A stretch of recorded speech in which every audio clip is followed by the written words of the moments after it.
آج بھی میں دعوت دیتا ہوں، آج تو سوشل میڈیا کا زمانہ ہے، میری یہ دعوت قبول کریں علماء دیوبند یا جو بھی، میں آپ سے اتحاد کر لوں گا، سینے سے سینہ لگا لوں، لیکن صرف یہ باتوں سے تم انکار کر دو اور کہو کہ وہی عشق رسالت ہمارے اندر ہے جو سیدنا ابو بکر صدیق میں تھا، سیدنا عمر فاروق میں تھا، عثمان ابن عفان میں تھا، حیدر کرار میں تھا۔ میں آج انصاف کے ساتھ عرض کرنا چاہوں گا، آج جو دیوبند ہے یا جو دیوبندی ہیں، اگر ان کو میری بات بری لگتی ہے تو ٹھنڈے دل سے میرے عزیز اپنے دل پر ہاتھ رکھ کر کے سوچو، آؤ میں تمہیں دعوت دیتا ہوں، آؤ ہم ان تمام چیزوں پر جمع ہو جاتے ہیں جو صحابہ اور تابعین سے تھی۔ کوئی نئی بات تم اپنی کتاب میں نہیں لاؤ گے، کوئی نئی بات میں اپنی کتاب میں نہیں رکھتا۔ آؤ اتحاد کرو، میں اس اتحاد کا اعلان کرتا ہوں، لیکن جو نئی باتیں آئی اس کا تم انکار کرو گے، علل اعلان کرو گے اور یہ بھی کہو گے کہ ہم ان سے دور ہیں۔ ہوا یہ کہ اعلیٰ حضرت رضی اللہ تعالیٰ عنہ کے زمانے سے تھوڑے سے پہلے کی حالات میں بتا رہا ہوں آپ کو۔ دارالعلوم دیوبند کے بعد 4 علماء میں صاف آج عرض کرتا ہوں جن کی کتابوں سے پوری امت میں تنازع پھیل گیا، اختلاف پھیلا۔ لوگ ہم کو اختلاف کا فتویٰ دیتے ہیں، اگر نہ یہ کتابیں آتی نہ یہ کوئی فتوے آتے۔ کتابیں لکھی گئی، کتابوں میں اچھی باتیں تھی، حضور صلی اللہ علیہ وسلم کی سیرت پر بھی کچھ کتابیں لکھی گئی، اللہ کی شان میں لکھی گئی، بہت ساری باتیں اچھی تھیں، لیکن بیچ میں چل کر کچھ عبارتیں ایسی کہ لڑکھڑا گئی، اور وہ اتنی لڑکھڑا گئی کہ عام مسلمان بھی اسے بولنا پسند نہیں کرے گا۔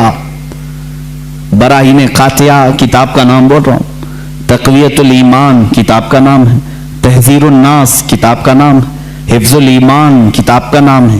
یہ وہ کتابیں جو آج چھپی نہیں ہیں، مارکیٹ میں چھپی ہیں، ابھی بھی موجود ہیں۔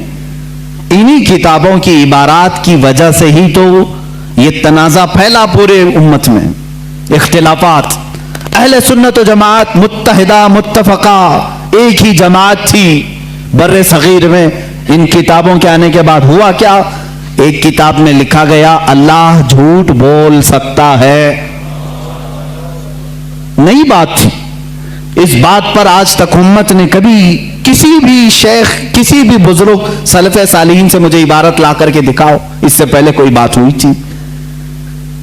پھر ایک کتاب میں عقیدہ توحید کو بیان کرتے ہوئے مولوی اسماعیل دہلوی صاحب نے یہ تک لکھ دیا، حضور صلی اللہ تعالی علیہ وسلم کا خیال نماز میں آنا گدھے اور بیل کے خیال سے بدتر ہے۔ یہ نئی بات تھی کہ نہیں تھی؟ اور جا کر کے کراس ویریفیکیشن کر لینا، اگر میں جھوٹ بولوں تو میرا جبہ پکڑ لینا اور جو سزا دے سکتے ہو دو۔ میں یہ لفاظی نہیں کر رہا اور نہ پھکائی کر رہا ہوں، یہ جملے آج کتاب میں موجود ہیں۔ تقویت الایمان میں حفظ الایمان کتاب آئی، اس میں مولوی اشرف علی صاحب نے حضور صلی اللہ تعالی علیہ وسلم کے علم غیب پر بحث کرتے کرتے یہ کہہ دیا، حضور کے علم غیب کی کیا تخصیص یعنی ان کی کیا خصوصیت ہے؟ اتنا علم غیب تو زید کو، پاگلوں کو، بچوں کو، بلکہ جانوروں کو بھی حاصل ہے۔ شیطان کا علم غیب تو قرآن سے ثابت ہے، انہوں نے کہا شیطان کا علم غیب قرآن سے ثابت ہے، حضور صلی اللہ علیہ وسلم کے علم غیب کی کیا خصوصیت ہے؟ یعنی برابر ہو گئے، شیطان کو جتنا علم ہے اتنا ہی محمد صلی اللہ علیہ وسلم کو ہے۔ میرے عزیزو، کیا یہ باتیں دل پر نہیں لگتی مسلمانوں کے؟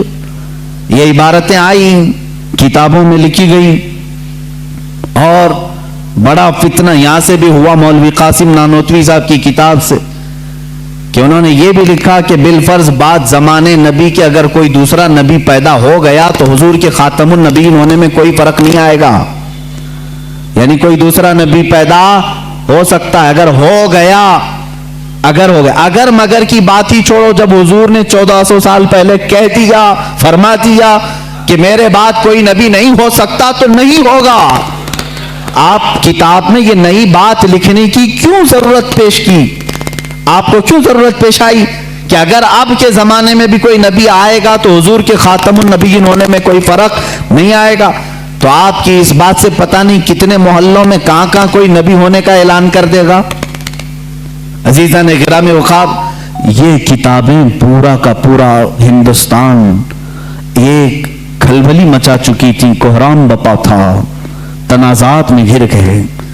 قادیانی اپنی نبی ہونے کا اعلان کر رہا ہے، ادھر ایک نیچری فرقہ ہے علی گڑھ سے جو قرآن کے معجزات کا انکار، حسیات کو صرف ماننے والا، نیچر کو صرف ماننے والا اور مغیبات کو نہیں تسلیم کرنے والا، اور ایک طرف عظمت رسالت صلی اللہ تعالی علیہ وسلم پر، رسول کریم صلی اللہ تعالی علیہ وسلم کے متعلق یہ سارے جملے آ رہے ہیں.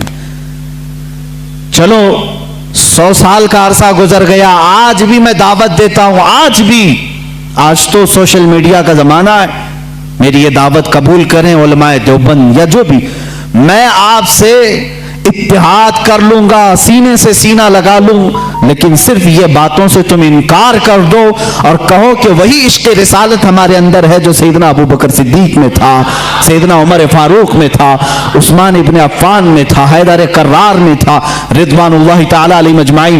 جو مشائخ اہل سنت نے ہمیں محبت رسول اور تعظیم رسول سکھایا ہے اسی پر ہمارا اتفاق ہے. آؤ میں سینے سے سینہ لگانے کو تیار ہوں. ہم کون سا اختلاف چاہتے ہیں آپ سے؟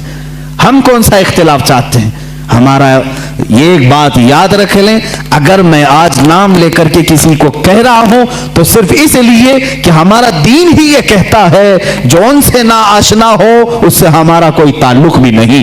ہمارے رشتے ناتے اگر ہیں تو صرف عظمت رسالت سے جڑے ہوئے ہیں. جو نبی کا ہے وہ ہمارا ہے. اسی لیے سرکار مرشدی پیر و مرشد تاج الشریعہ رحمت اللہ تعالی علیہ نے فرمایا ہے، نبی سے ہو جو بیگانہ اسے دل سے جدا کر دیں. نبی سے ہو جو بیگانہ اسے دل سے جدا کر دیں. پدر مادر برادر جان و مال ان پر فدا کر دیں. اسی وقت ایمان کو پہنچو گے، اسی وقت ایمان کو پہنچو گے.